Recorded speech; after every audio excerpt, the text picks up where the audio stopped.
Welcome to all of you. My name is Warren Kinghorn, co-director of the Theology, Medicine, and Culture Initiative at Duke Divinity School. And it's my great pleasure to welcome all of you to this conversation between Drs. Martha Carlo and Brian Volk, titled The Art of Living as Creatures. The Theology, Medicine, and Culture Initiative exists to connect the world of healthcare and the world of Christian faith and practice. And this session is actually an intersection of two different kinds of gatherings with actually two different audiences present. If you're here in person, welcome to the first of 2 days of our Practice and Presence Conference. Welcome to Duke Divinity School, welcome to Duke University, welcome to our Theology, Medicine, and Culture Initiative. We're delighted that this is the first of 2 days of plenary conversations, workshops, time for conversation, worship, and meals together, and we're really looking forward to sharing that with all of you. If you're watching today by Zoom, welcome to our TMC seminar series for this session only. We're so happy that you're here with us for this one event. So happy that you're joining from all over the country and all over the world to be a part of our community. In the session today, we look forward to hearing from Dr. Volk and Dr. Carlo, and then to sharing a time for conversation and questions and answers. Those of you who are here in person will have a chance to ask questions through a microphone. Those of you who are joining by Zoom will have a chance to contribute questions through the chat, and then we'll be getting that to our speakers. So with that, let me introduce our speakers for today. Dr. Martha Carlo is a consulting faculty member in the Theology, Medicine, and Culture Initiative at Duke Divinity School, also professor of family medicine and director of the Office of Global Health Education at UNC Chapel Hill. Dr. Carlo has more than 30 years of experience in clinical and public aspects of maternal and child health, including a decade of work in Nepal. As a spiritual director trained in the Ignatian tradition, she leads spiritual formation for the Theology, Medicine, and Culture Initiative. Dr. Brian Volk is a pediatrician who received his undergraduate degree in English literature and his MD from Washington University in St. Louis, and an MFA in creative writing from Seattle Pacific. He's the author of a poetry collection, Flesh Becomes Word, and a memoir, Attending Others, A Doctor's Education in Bodies and Words. He co-authored Reclaiming the Body, Christians and the Faithful Use of Modern Medicine with Joel Schuman. His clinical work has taken him to the Navajo Nation, to rural Honduras, to inner-city community health centers, and academic teaching hospitals. He teaches theology and medicine at St. Mary's Seminary and University in Baltimore, and is a Benedictine oblate at the Monastery of Christ in the Desert in New Mexico. With that, we welcome Dr. Volk and Dr. Carlo for our conversation today, again entitled The Art of Living as Creatures.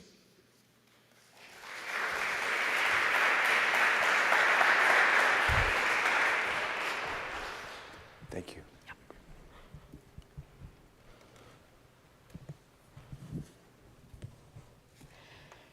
It's great to see everyone. I have a cold. I have COVID tested 4 times. I want you to know that I'm being careful with a mask, but just if you're worried about me, it's just a funny voice. I'm fine. So it's a real pleasure to be here today. It's always good to be back to a place where I have a lot of good friends. So this is a joy. And I am 2 weeks out of COVID, so if I cough, I am also negative, but we could go on from there. We sure could. So I would love to start this conversation with you narrating a bit of your vocational path. Though I know you worked in academics for many years as a pediatrician, clearly your other interests in the arts, and writing in particular, have only grown. And when Brian and I talked on Zoom, actually, to plan for this, he described his career as a bit of a pile-up, in Annie Dillard's words, between theology, art, and life, which I think is a beautiful description. So that would be a great start. Okay. Well, I can't remember a time when I didn't want to be a physician. But I also can't remember a time when I didn't enjoy writing as well and wanted to do that. So as Warren told you, I got my undergraduate degree at Washington University in English literature. And I applied to medical schools, but I also applied for scholarships in graduate study in English literature. I applied for scholarships because I felt it was going to be difficult to justify to my parents spending time and their money for me to study literature when I really wanted to be a doctor. None of those scholarships came through, so I took my second choice and went to medical school. And you're allowed to laugh, because if I say something that seems remotely funny, it's probably intentionally that way.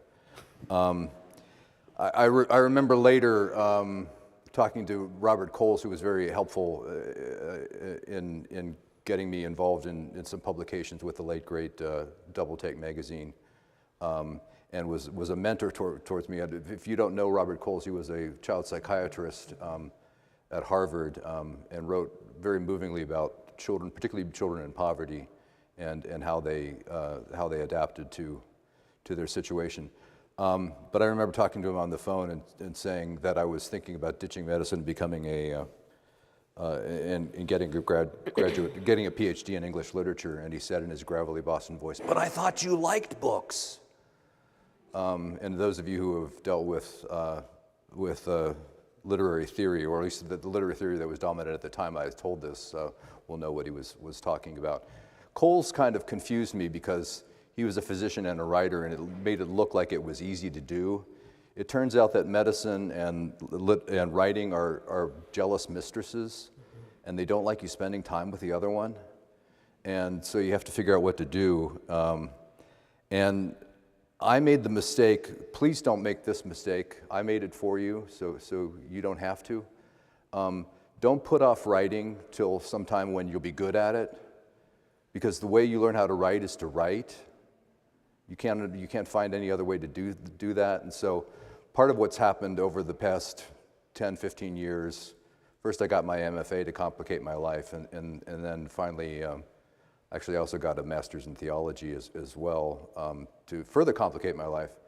But I'm doing a lot more writing than I'm doing doctoring these days, and there's a lot of pent-up writing. There's a book that my wife tells me if I don't finish it before I die, she's going to kill me. And I need to finish that because I need to work on work on some other things. But that's the crazy. That is a good word, and I have ingested that word to move forward from All right. here. Excellent. So as is on our folders and all over, the theme for this year's Practice and Presence is healing our vision of health, reflecting on Wendell Berry's argument that medical technology might be great at fixing bodies, but often obstructs the healing that humans need. I'm wondering if you can talk a little bit about this and how the limitations of seeing bodies as machines and as autonomous has formed us. As you can tell in the audience, we discussed some of these questions beforehand, and what I've got written here are things so that when I quote other people, I make sure I get them right. It's not exactly a script, but it keeps me from sounding stupider than I am. In any case, Mary Midgley in her book, Word Myths We Live By, talks about when we forget that metaphor breaks down into this and that, as Scott Cairns says, they start to assume a mythic power. They direct our thought and action in certain directions without calling attention to their limitations, the underlying assumptions, and their incompatibility with reality, ultimately, that the metaphor obscures. So, and she calls attention to this body and machine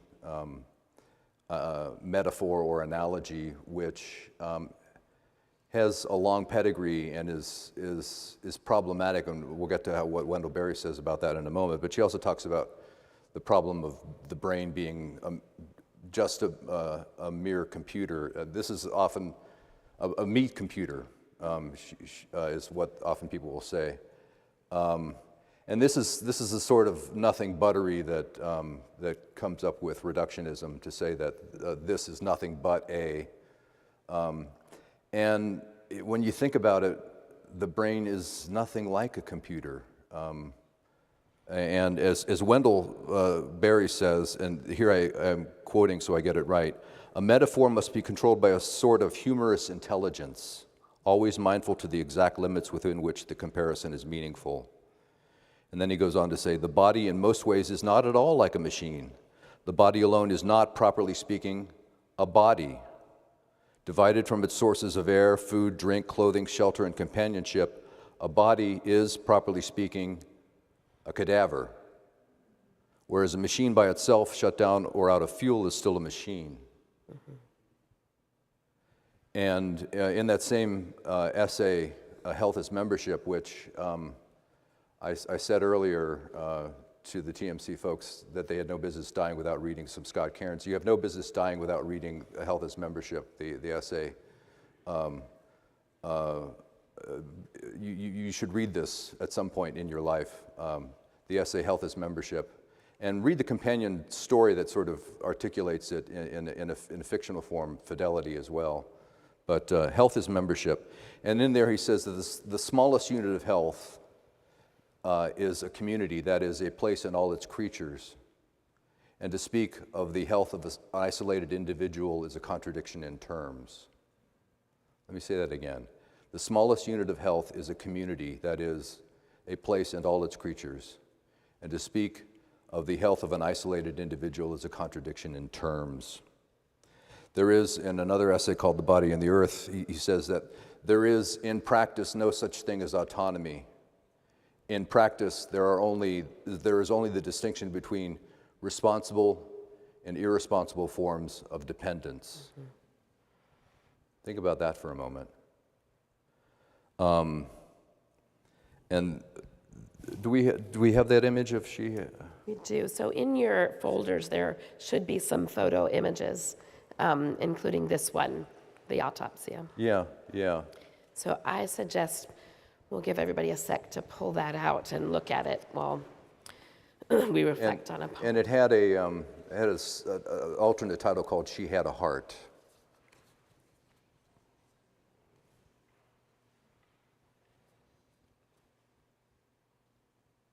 This is a poem entitled The Dearner by Martha Serpis. And the Dearner is sort of a morgue assistant, if that's not a word that you're using every day. I'm certainly not.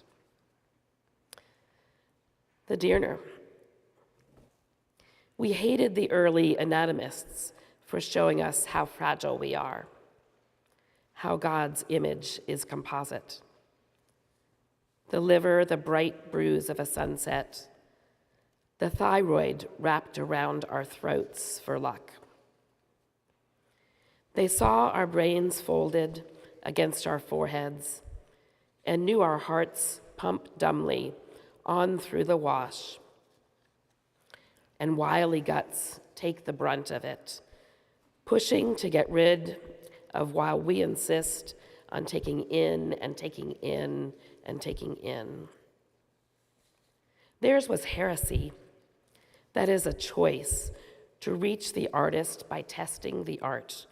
Human suffering, always the requisite cost. Change, what keeps all of it the same? The teacher says, no new thing under the sun. What we make, let's make old instead, older than the first tool, which smelled much like the body. The first blacksmith must have thought, not quite like the displaced blood, but blood at home in its place among other parts in their places. And that must be how we began to confuse the power to examine and change with the power to create, to be discrete agents. Why we like to see ourselves as whole, despite the Dearner piling legs on a cot, despite the pruned artery tied and cut. Thank you. You're welcome. Martha's a great poet and underappreciated. Really. If I took time to write, people would know. Next. Do we have time to read Not Us Alone? Go for it. Norman Worsb is going to be talking this evening, and I think that's he will of necessity bring in some of the ideas that Wendell Berry talks about understanding that our health is tied up in our community, which is a place in all its creatures. And this is a recent poem of mine, which, again, there's some places where if you think it's a little funny, you're allowed to laugh. It's called Not Us Alone. If, as we now know, trees consult their neighbors through microscopic fungi and congeries of roots, humpback whales commune in lengthy song, undulating utterance and plaintive moan, and honeybees dance to teach their sisters the day's new pollen path, might not the chattering birds debate what obscure purposes prompt our own quaint habits and ruinous compulsions? More to the point, might not our fellow creatures praise each in their own idiom all that is for the fathomless fact of being? Might not every living thing from ape to insect and sequoia to slime mold harbor some fervent devotion according to its nature? And who but the most narrow-minded materialist, for whom consciousness itself is nothing but the brain's quaint parlor trick, would deny that dogs love their humans in an earnest, doggy way? Is it scandalous, then, to imagine when we, from time to time, declare our unmistakably equivocal affection for this world, that the world loves us back? That our erratic ardor for created things is more than matched, never passes unrequited? I don't know. But your health is tied up with where you live and all the creatures in it, so.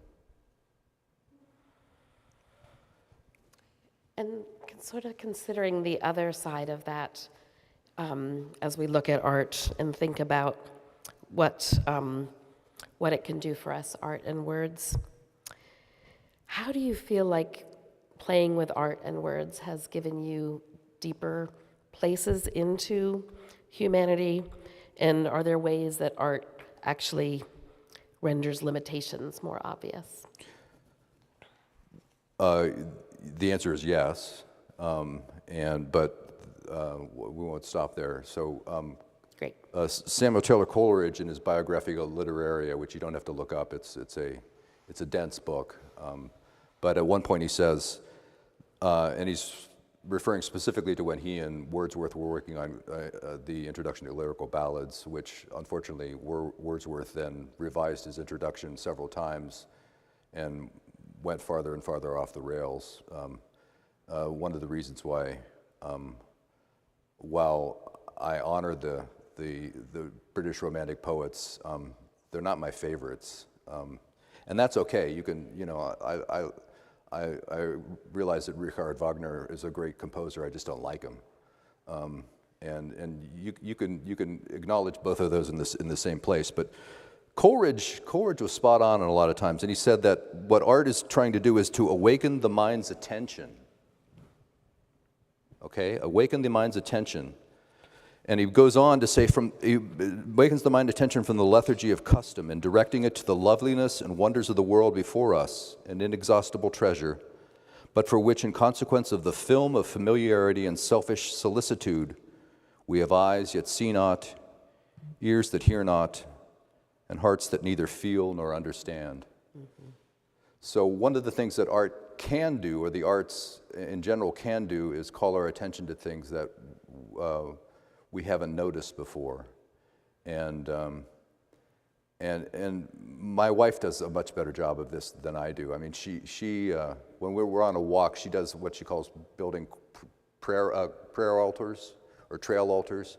She'll pick up things that have caught her eye and she'll arrange them in a assemblage on a rock or something like that, and just take a picture of it, and then it'll be blown away in the wind. But it's a way of just calling her attention to what has struck her eye and is beautiful, and arranges it in a brief but beautiful pattern. And she just helps me see better than I can. Art also helps us attend to what Virgil in the first book of the Aeneid calls lacrimae rerum, the tears of things, because a lot of time we don't want to spend time on the tears of things, the tragedies, the hard stuff of life, But why else would we watch tragedies or see hard things? And every time I see the play Othello, we're about halfway through for the first act, and I think, this guy's gonna die. And I know that story, but it's like, oh gosh, he's not, Iago's gonna get him in the end. So art calls our attention to this, but it does so in a particular way. Art always calls our attention to things in a particular form, all right? The idea of an artwork is not the artwork. Mm-hmm. As Scott Cairns says, the poem does not exist prior to its construction. So if you have an idea for a poem, that's great, but you don't have a poem yet. If you have an idea for a building, really that's wonderful, but it took something to accomplish building this structure here. And that's something quite different. William Carlos Williams further appeals to the idea that this needs to be related to life on this planet. He says no ideas except in things. And so that all art, it's hard to say things about all art, but what art frequently does is it finds the universal in the particular, mm-hmm. and it calls our attention to sensory detail. To make a poem really work, you have to do what is something of the equivalent of what Ignatius of Loyola would call composition of place. You try to make the sensory experience of being there in that biblical story. So if you're seeing Zacchaeus in the tree, what does it feel like? What does the dust feel like on your feet? What does the air feel like? Is the sun up high in the sky, or is it getting close to the horizon? What's it like to go to his house and eat? What's it like to have these people muttering about this Jesus is hanging out with this tax collector? Get those sensory experiences. Those tie you to life on this planet in ways that call your attention to things. And even non-representational art still is appealing to the senses in ways that its shape and color are getting you to pay attention to what's there, physically there. I mean, I remember a talk that Barry Moser, the illustrator, did. He's done it many times, where he'll draw a picture of an apple on the blackboard. And then he turns to the class and says, "What's this?" And people will say, "What's an apple?" He says, "No, what's this?" And people started putting up all sorts of ideas. And then he bursts into a burst of creative cursing that Stanley Hauerwas will be proud of. And finally says, "It's chalk dust on a board." Get that first before you start talking about it's an apple. So you have to recognize the materiality of it. And Wendell Berry, in an essay wonderfully called "Poetry and Marriage," this is interesting that it shows up here. It says, quote, "It may be then that form serves us best when it works as an obstruction to baffle us and deflect our intended course. It may be that when we no longer know what to do, we have come to our real work, and that when we no longer know which way to go, we have begun our real journey. The mind that is not baffled is not employed. The impeded stream is the one that sings." We have a picture of the Florentine Pietà, which I shared a poem with the TMC fellows earlier this morning. It's a poem that, I don't think we'll do the poem, but it was a Pietà, a different one than the one you're familiar with from Michelangelo. He worked on it for 8 years. The figure over the top is of Nicodemus, but it's a self-portrait of Michelangelo. And there are all sorts of reasons why he ended up doing what he ultimately did to it. that people have supposed, but nobody's actually figured out why, after 8 years of work on it, in one night he took a hammer to it and tried to destroy it. And my thought in the particular poem is that he realized that trying to capture all that suffering into one object was not going to work, that there was just too much to put in there.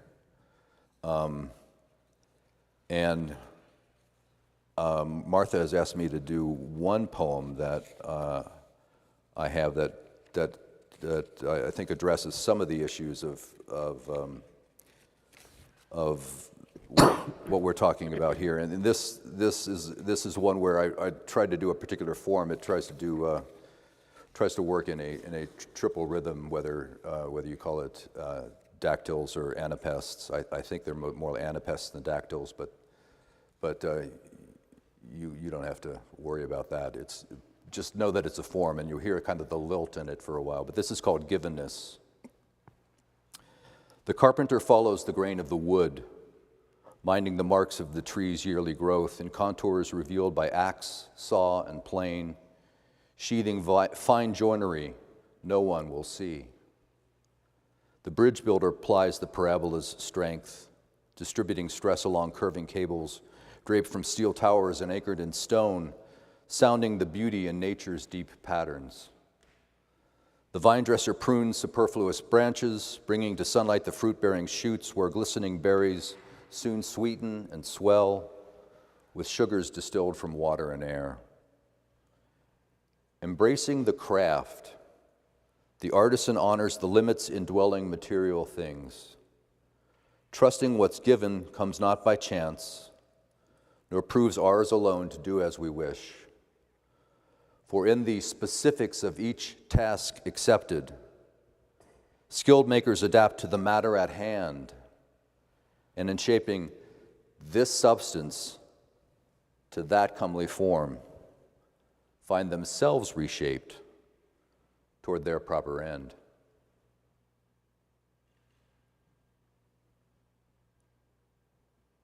And it's a bad thing for poets to call the things that they're proud of, but it's the matter at hand. It's what's there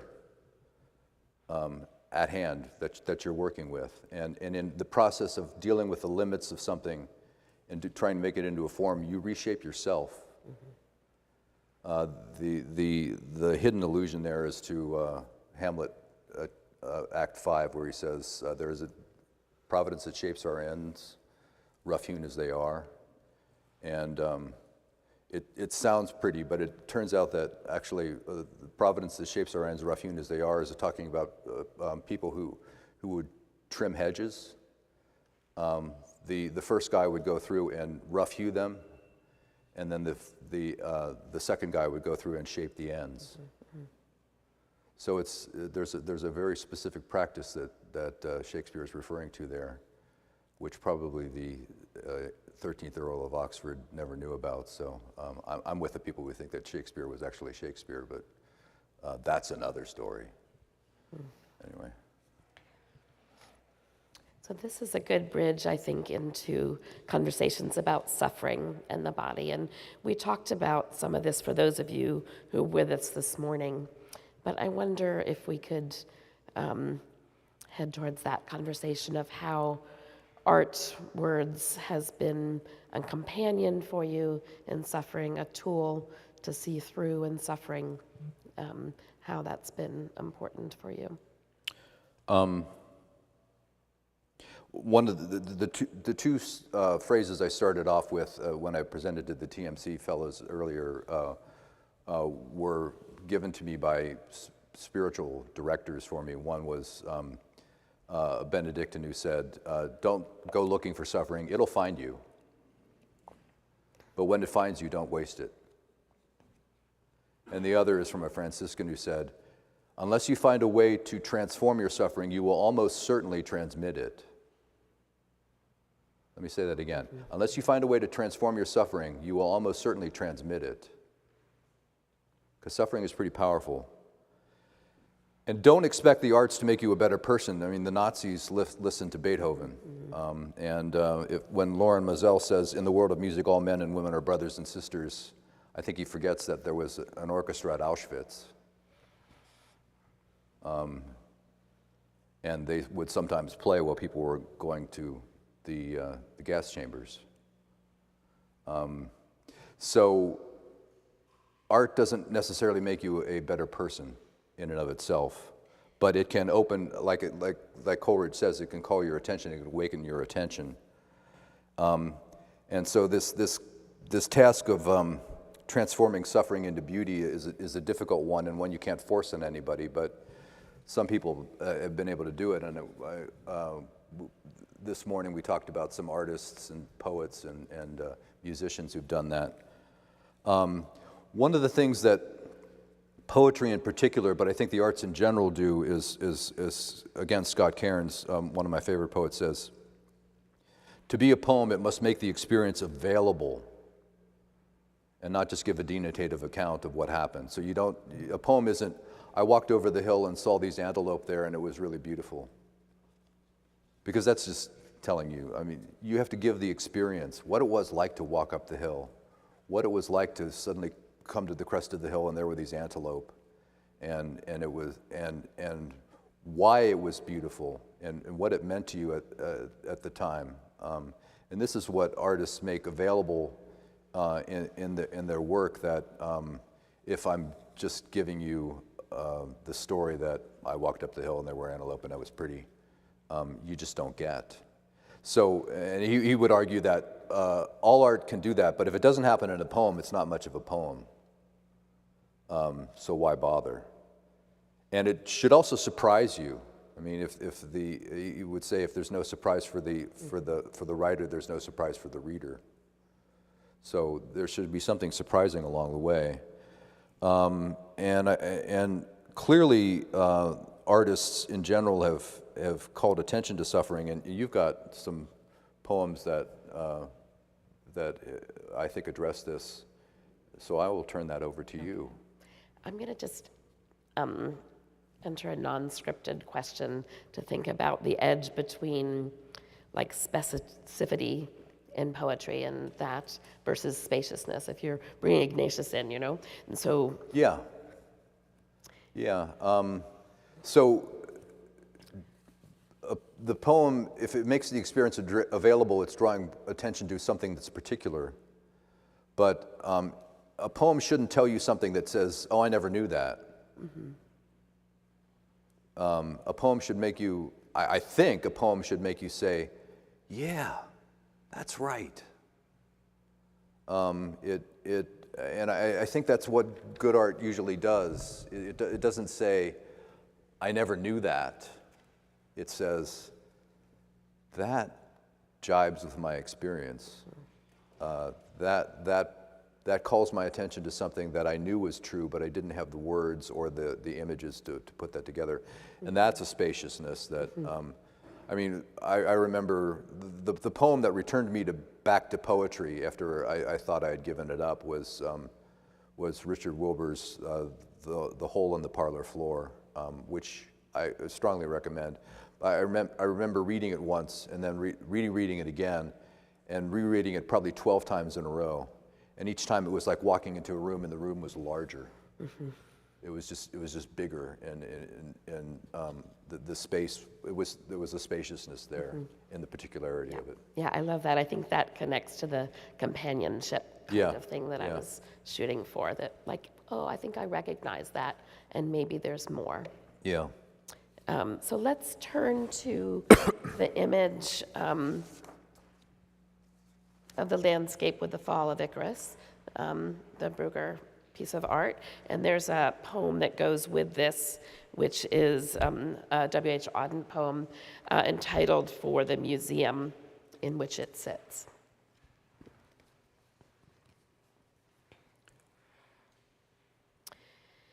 Musée des Beaux-Arts. About suffering, they were never wrong.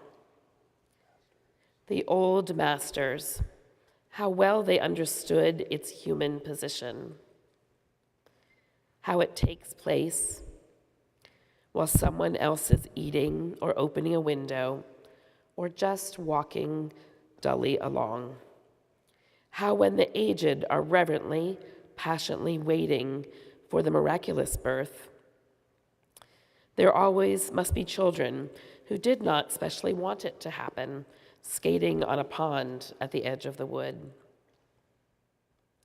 They never forget that even the dreadful martyrdom must run its course anyhow in a corner, some untidy spot, where the dogs go on with their doggy life, and the torturous horse scratches its innocent behind on a tree. In Bruegel's Icarus, for instance, how everything turns away quite leisurely from the disaster. The plowman may have heard the splash, the forsaken cry, but for him, it was not an important failure. The sun shone as it has on the white legs disappearing into the green water. And the expensive, delicate ship that must have seen something amazing, a boy falling out of the sky, had somewhere to get to and sailed calmly on.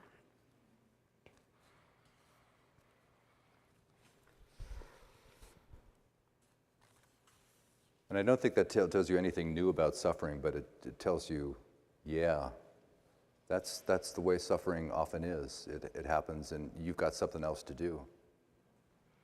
Or you're suffering and everybody else has something else to do.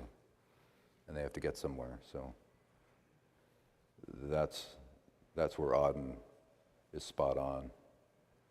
Thank you. You're welcome.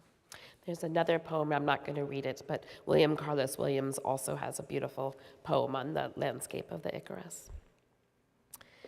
So, changing tact a little bit, clearly in both medicine and in your writing, your world has been intertwined with poverty and injustice, whether in Honduras or New Mexico. And I'm wondering how that has shaped your practice and your writing, and how living close by, we talked about this morning as well, sort of staying close to the wounds of the world, how that has not diminished you. And are there additionally ways in which your writing has been an opportunity to stand up to advocate for justice? I don't know how effective what I've done in advocacy has been to win justice, but it has certainly taught me a lot. Two of my heroes are the late Paul Farmer and Gustavo Gutierrez, both of whom wrote eloquently about preferential option for the poor and accompaniment. I know there's at least one person here who's contributing to a volume that M. Therese Lysott and others are putting together about the theological contributions of Paul Farmer, the founder of Partners in Health. I have an essay that's in there about accompaniment, the spiritual foundations of accompaniment, but it's called Wasting Time with the World's Poor, because a lot of times that the idea of just being with the poor as opposed to going in there and being the great white savior to help them, how just being with the poor is wasting time. And in fact, for me, that has been the most moving experience and the most instructive experience. Now I remember the name that I couldn't remember this morning. It's Lilla Watson, who is an Aboriginal activist in Australia. And she says, quote, "If you have come here to help me, you are wasting your time. But if you've come because your liberation is bound up with mine, then let us work together." And it's interesting because it's usually attributed to Lilla Watson, but she in fact says, and this is a reflection on the Western Euro-American mind, that it has to be attributed to a single person. And she says she was not the one who said this. It came up as a communal expression of what they saw as indigenous activists in Australia. And so I, as you know, the white guy from the suburbs of the Midwest, wants to say, which person said this? And she will say, well, I said it, but other people said it too, and we said it together, and so don't attribute it just to me. And that's a way of looking at the world that I think is spacious in ways that, particularly working with the Diné, the Navajo, and working in rural Honduras has taught me. And again, what it taught, well, there were new things that they taught me, but most importantly, what I had to do was unlearn some things.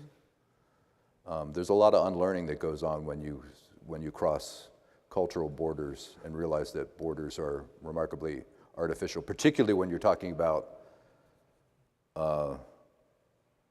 since we're in a divinity school, particularly when you're talking about the body of Christ, which does not stop at the border, period, the end. You don't have there's no more discussion about that. It does not stop at the border. I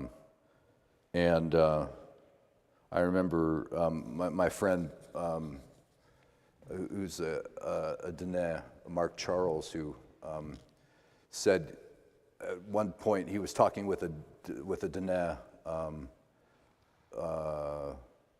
shepherd and talking about undocumented immigrants in the United States. And he was going on, and the shepherd finally said, well, there's so many of them, and they've been here so long, why don't we just let them stay? And Mark Charles said, it wasn't clear to me whether he was talking about the 30 million undocumented or the 350 million Anglo-Americans who live in the United States now, where he was saying, well, they've been here so long and there's so many of them, might as well let them stay. Mark likes to point out that we live in our grandmother's house, but we forced her to go up into the basement, to the attic, and we're having a party downstairs, and we never go up to say thank you for letting us live in your house. And that was something I had to unlearn. That my people came here by right. Because I'm looking around this room and I realize that some of your ancestors didn't come here voluntarily. Some did, but some didn't. And the indigenous people of the United States, what is now the United States, especially in the Southwest, they didn't cross the border crossed them. So there's definitely something to learn about this whole process of the see, judge, and act approach of liberation theology. And writing can be an act of attention, but also of judgment. And that's one needs to be very careful about that in terms of, because overtly political art has a short shelf life unless it appeals to something much more universal than the particular problem at the time. And since we've been talking about Scott Cairns, there's a great poem that Scott has that addresses some of this. This is one of my favorite poems as well, of Scott Cairns. Late results. We wanted to confess our sins, but there were no takers. Miwash. And the few willing to listen demanded that we confess on television. So we kept our sins to ourselves, and they became less troubling. The halt and the lame arranged to have their hips replaced. Lepers coated their sores with a neutral foundation, avoided strong light. The hungry ate at great buffets and grew huge, though they remained hungry. Prisoners became indistinguishable from the few who visited them. Widows remarried and became strangers to their kin. And orphans finally grew up and learned to fend for themselves. Even the prophets suspected they were mad and kept their mouths shut. Only the poor, who are with us always, only they continued to hope. And hope is a pretty strong thing. It can seem very flimsy at times, but thank you for reading that. That's such a lovely poem. I'll call attention to two other things that Scott Cairns says in his poetry. One is from his series called Adventures in New Testament Greek. Adventures in New Testament Greek, and this one ends with Adventures in New Testament Greek, metanoia, or as he would say in modern Greek, metania. But at the end, he says, as if the slow pilgrim were astonished to find that sin was not so much bad as it is a waste of time.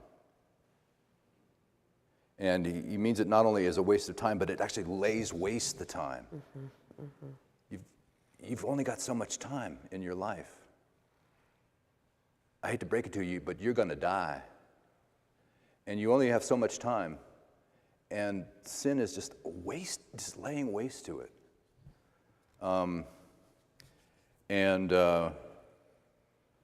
He has another one about possible answers to prayer, which ends with how even the ones whose affections and habits offend you, even these are you don't realize how nearly they abide, how closely I hold them. So the people who upset you and you want to tell off with whatever version of creative cussing you want to do.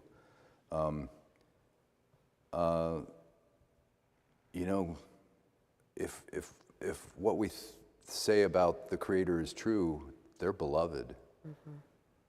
And you got to share not just this planet with them, but if the hope is true, you're going to share eternity with them too, probably. I happen to at least have the hope of that.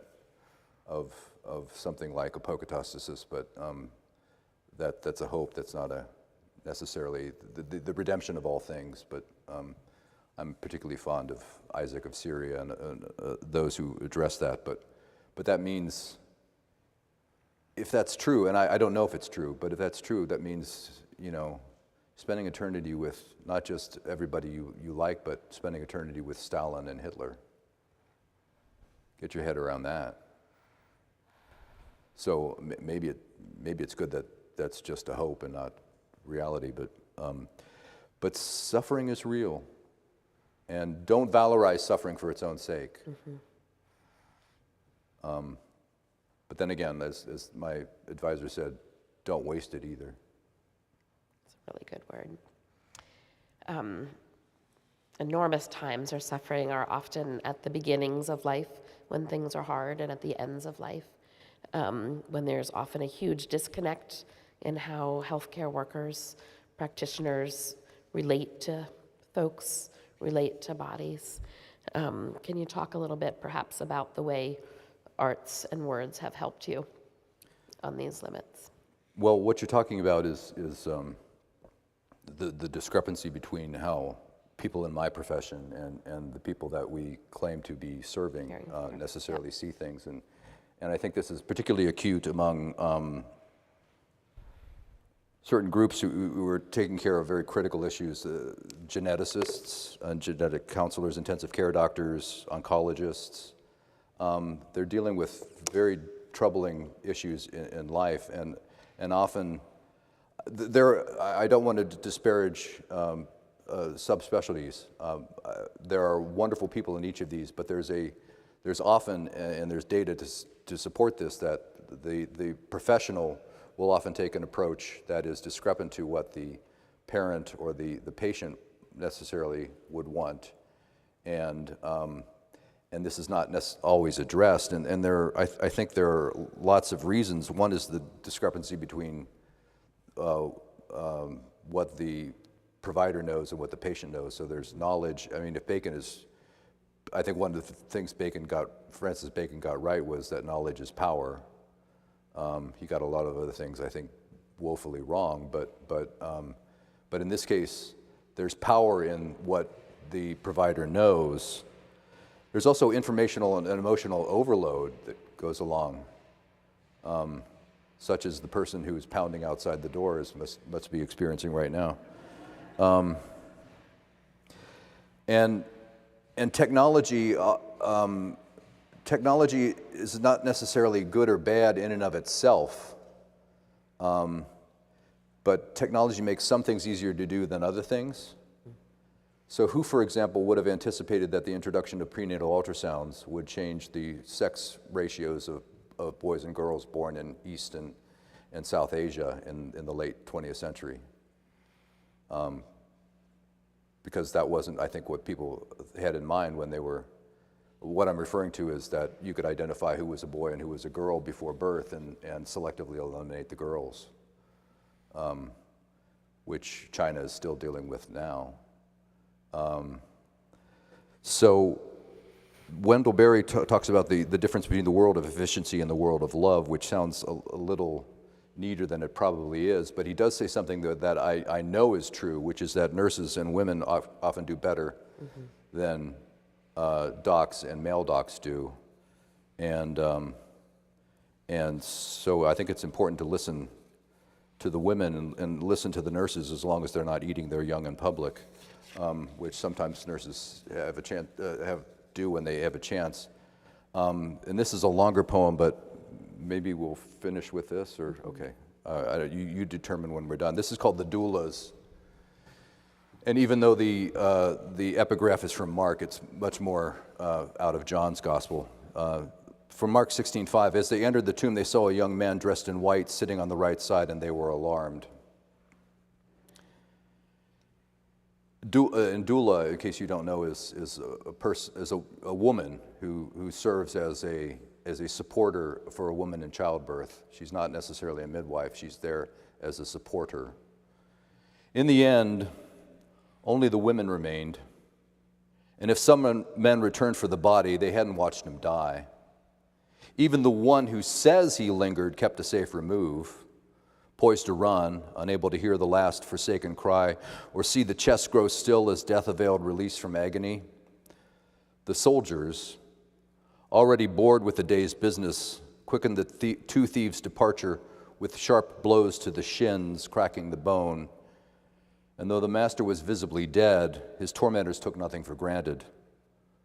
A lean, sour-faced guard, shouldering his lance, strode toward the sagging corpse to pierce its flank, and from the wound his weapon made water and blood, as from a woman in labor, announced an unforeseen nativity we then but obliquely apprehended. That is why I suspect we were there. Men would not have recognized so womanly a sign. So too, we were the first to find the tomb open, blood-tinged linens bundled in a corner like soiled birthing rags, and that disturbing youth babbling nonsense. Strange sights suffusing our sorrow with dread. Once more we proved the better witnesses, knowing even as we turned, still clutching our spice jars, that these pangs approached an end, though unto death or birth as yet uncertain, eternity's gate filled with a purple crown. And so, with hearts accustomed to fraught occasion, we returned in weary haste to men still hobbled in their barren fear. Thank you. So I think this has been a rich beginning of a conversation to this conference and a focus on living as creaturely folks and how art can be an entryway. We have about 15 minutes for questions, comments, interaction. If anyone would like to bring something, there's a microphone that will wander around, and feel free to speak up or raise your hand. I think we could probably go on for some time, but I don't want to. I figure we've answered everybody's questions, and there's. Two comments. Martha, could you share the title and the author of the poem you read about confession? Scott Cairns, Scott Late Cairns. Results. I'm sorry, what was the name? Scott Cairns, Cairns, Late Results. Late Results? Get his collection, Slow Pilgrim, So Pilgrim, yeah. which is the more comprehensive of any, but I think his 18th book of poetry is coming out next year. I've appreciated all that you two have done. As an RN with 36 years' experience, I especially appreciated your last comment. I've seen that happen a lot. Yeah. Yeah. Well, as Wendell Berry says in Health is Membership, it was the nurses who actually got the reality that he was going through when his brother had a heart attack. And the nurse at the end says, "Do you need a hug?" And the wife of the man who had the heart attack says, "Yes." And she says, "Which brings us to a starting place."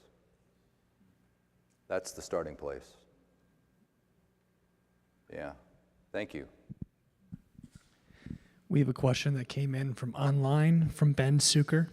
He says, given Dr. Volk's interpretation of Michelangelo's attempted or actual destruction of the Pieta, that the work couldn't, open quote, contain all that suffering, close quote, can you please comment on humanity's finite capacity for suffering over against the Christian platitude commonly heard at the bedsides of the sick that God won't give us more than we can handle? Well, I hope it's not offensive to say that the technical term and symbolic logic for that statement, for the statement God won't give us more than we can handle, is bullshit. So recorded. I hope I haven't lost anyone yet, but I think there's no better way to, there's no more direct way to say it. It's just, I mean, if Stanley were here, he'd probably have more to say about that, as Kate Bowler would have to say about that. We recapitulate the mistake that Job's alleged comforters take in the book of Job by saying, well, certainly there's something that you did, or this is all for a reason, or and Job's not going to have any of that. Mm-hmm. And Gutierrez makes it clear in his book on Job that the subtitle is Innocent Suffering and God Talk. Don't waste your time on God talk. When somebody's suffering, what they need is not your talk, they need your presence. Period. They need your presence. And if they have something to say, listen to it. And it may be more than you want to hear, but your presence is necessary. And don't tell them that, well, it's a beautiful thing that you're suffering and you'll come out of this, again, I refer you to the symbolic logic term that constitutes.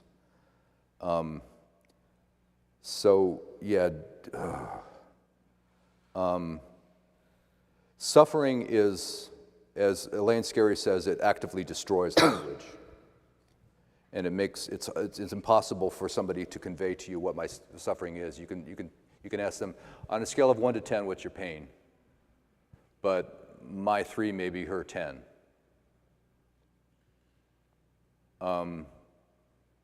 And so what you do is listen and say little, and if possible, say, I have a little idea, but not a full comprehension of what you're going through, and I'm here, and I'm not going to go away. So I hope that answers the question in some way.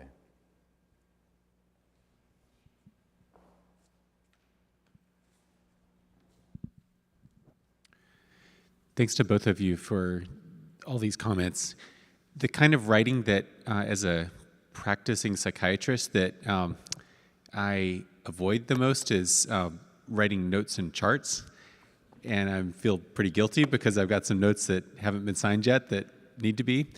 And I wonder, as you're both practicing clinicians and are thinking about how writing can cultivate our ability to attend, does that ever show up in the way you actually write in patient charts and as you're directly engaging your clinical work? Or is the writing that matters something that's somehow separate from that or apart from that? It's a good question. I think one thing that comes to mind for me, and I trained in the era before smart phrases, where you could just pop in the computer thing. And I have the privilege of working in a health department and at Samaritan Health Center, where I actually have more spacious time with patients than a lot of people do. I enjoy learning about people, and it feels to me like an act of kindness and also acknowledgement to put some non-medical things in every note, in the HPI.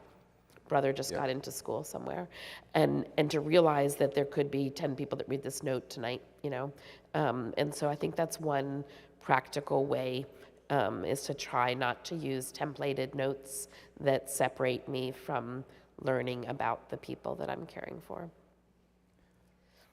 Tom Waits, who I consider a prophet, kind of like Leonard Cohen, says that the world is a hellish place and bad writing is destroying the quality of our suffering.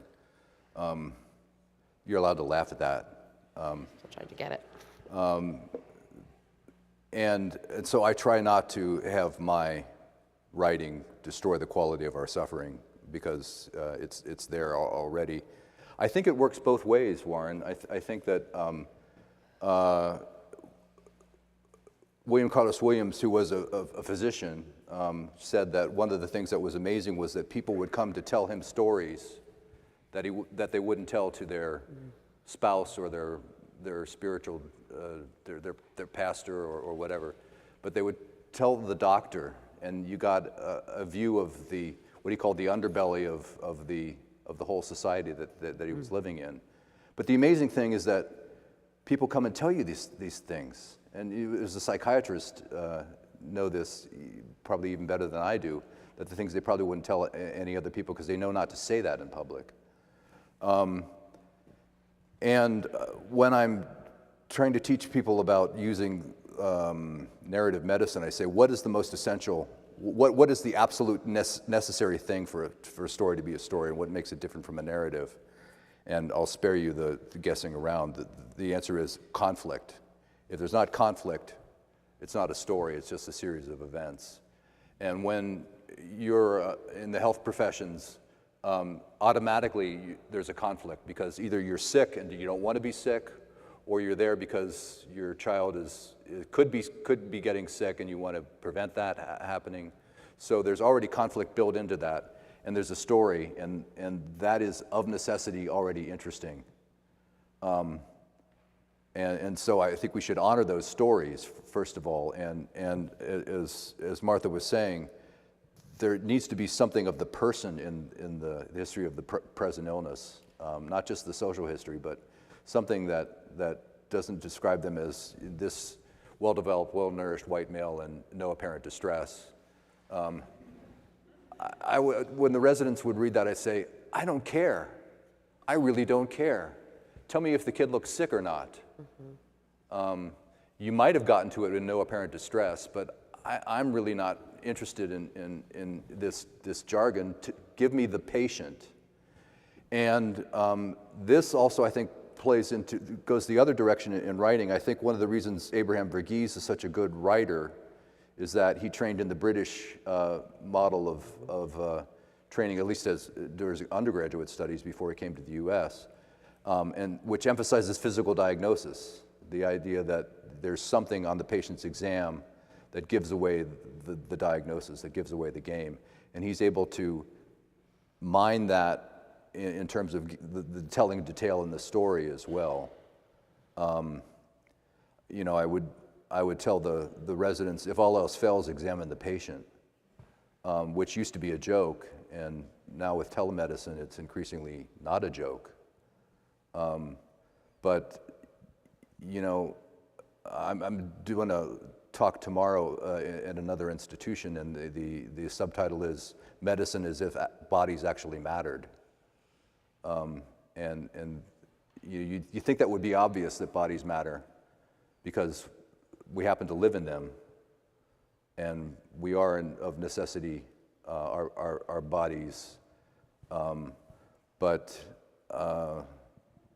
I think one of the Gnostic temptations of the internet is the screens make us think that somehow our bodies are just conform to the will, or they do. The bodies are good as long as they're doing what we want them to do. So the writing effects work both ways, I think. They inform each other. That's a long way of answering a simple question. I hope I didn't take too much time, but.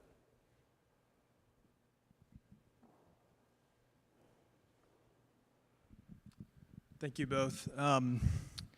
Just reflecting on going into medical training, hoping to, as you said, sit and listen and say little and practice presence. And then coming out of training and experiencing that I stand and talk and say much and practice absence and unlearning those habits. Given both of your work in academic medicine and teaching, what would you say to trainees and to today's young clinicians? Notice when you're talking to the patient or the patient's family with your hand on the doorknob. Sit down and face them, and acknowledge when it's appropriate that you're a broken person too. I mean, that gives you street cred. I mean, talking as a pediatrician, talking to parents about colic and saying, you know, I've been where you are, and it ain't fun, and it's not going to go away anytime soon, but here are some things you can do in the meantime. And colic's a simple thing. You know, there are a lot worse things in medicine.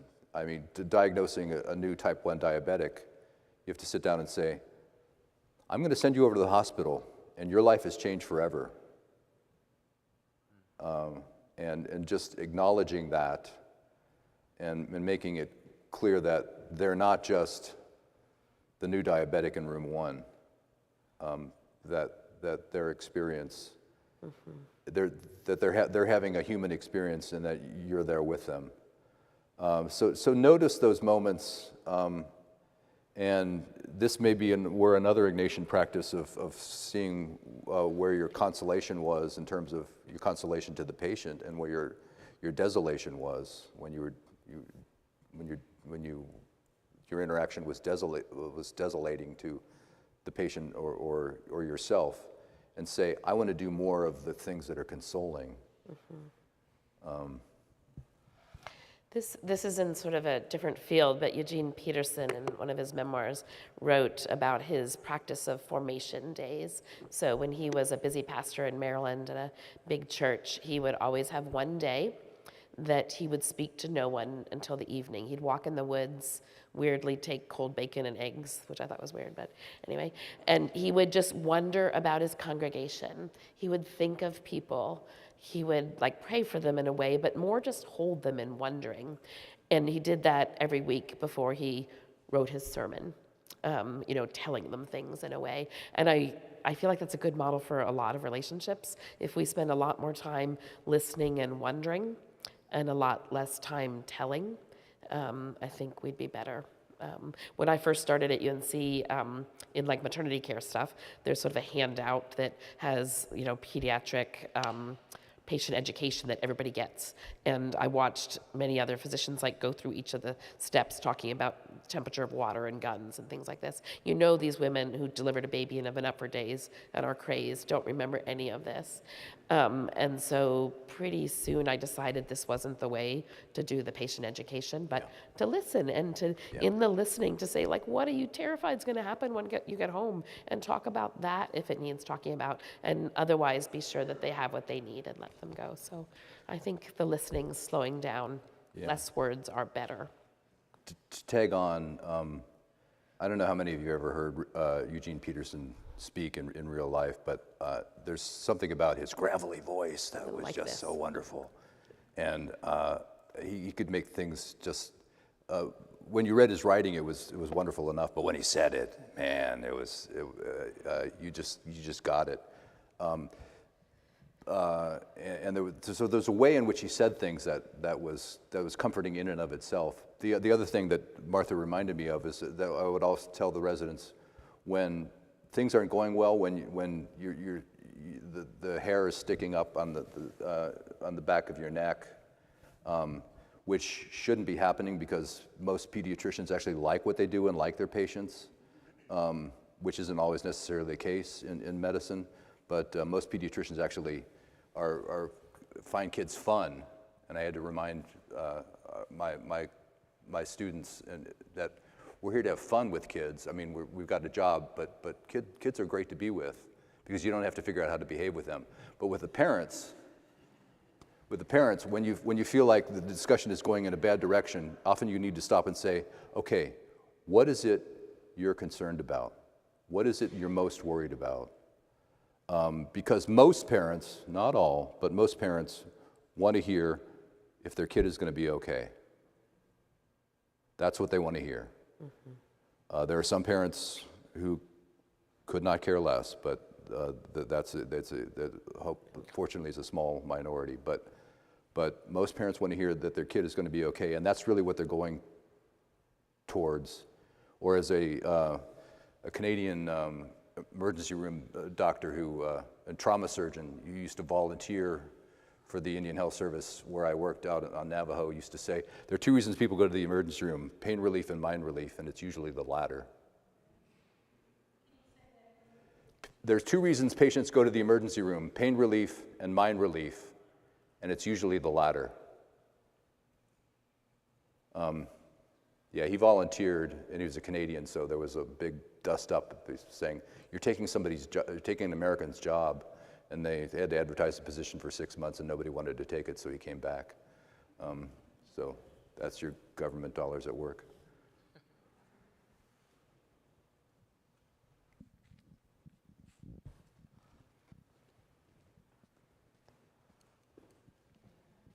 All right, well, we are unfortunately out of time for this session. I want to give a hand, thank you so much to Dr. Volk and Dr. Carlo for leading us today. Thank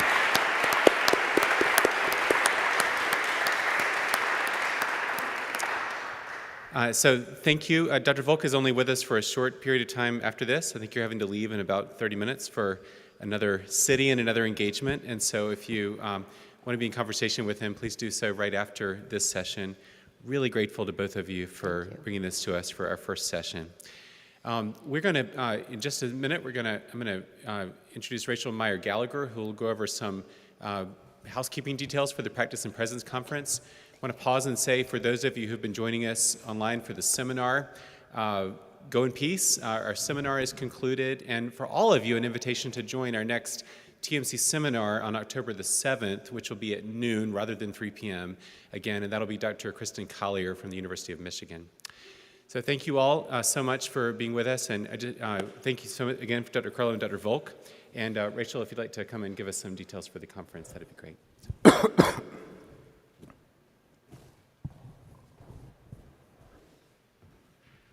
Welcome to sit down if you want. Thanks.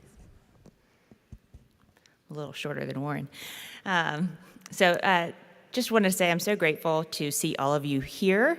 There's a lot of familiar faces, though it's been a few years because we have had to put Practice and Presence on a hiatus while the world recovered a little bit and we could feel like we could gather.